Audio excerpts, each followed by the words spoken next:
রানী ঘোষ, আমার স্বামী মৃত বরুণ কুমার ঘোষ 2024 সালের জানুয়ারির 9 তারিখে আমার স্বামীকে নৃশংসভাবে খুন করা হয়। তার 6 মাস পরে আমার ভাসুর অরুণ কুমার ঘোষ, সে একজন আওয়ামী লীগের সক্রিয় কর্মী। সে এখন বিএনপির সাথে যুক্ত হয়ে আমাকে এবং আমার মেয়েকে হুমকি দিয়ে আসছে জানে মেরে ফেলার, যাতে আমি আমার প্রাপ্ত সম্পত্তি ভোগ দখল না করতে পারি এবং সেইখানে যাতে না যাই, সেই জন্য সে আমাদের মেরে ফেলার হুমকি দিচ্ছে। আমি ঝিনাইদহে যখন আসি কেসের জন্য মার্ডার কেসে সাক্ষী দিতে আসছি, সে কোনো রকম আমাকে সাক্ষী দিতে দেয়নি এবং সেই সব প্রমাণও আমার কাছে আছে। এটা জমি সংক্রান্ত বিষয় নিয়েই আমার স্বামী খুন হয়েছে।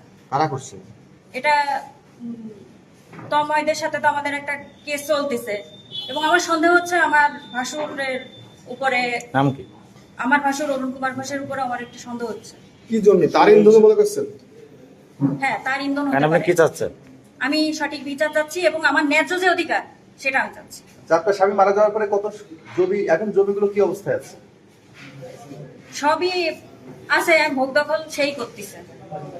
এই যে বলেন আমার ভাসুর অরুণ কুমার ঘোষ সেই ভোগ দখল করতেছে, ভুলের বিক্রি করতে, এই যে বলেন বিক্রি করে দিচ্ছে, ভালো ভালো পার্ট থেকে বিক্রি করে দিচ্ছে। কি চাচ্ছেন আপনি? আমি চাচ্ছি আমার অংশটুকু আমি ভোগ দখল করবো এবং সেটা আমি রক্ষণাবেক্ষণ আমি নিজেই করবো। আপনার সন্তান কয়জন? আমার একটাই কন্যা। নিরাপত্তা আমি অবশ্যই নিরাপত্তা চাই, আমি প্রশাসনের কাছে এবং দেশের প্রধানমন্ত্রীর কাছে আমি নিরাপত্তা চাই।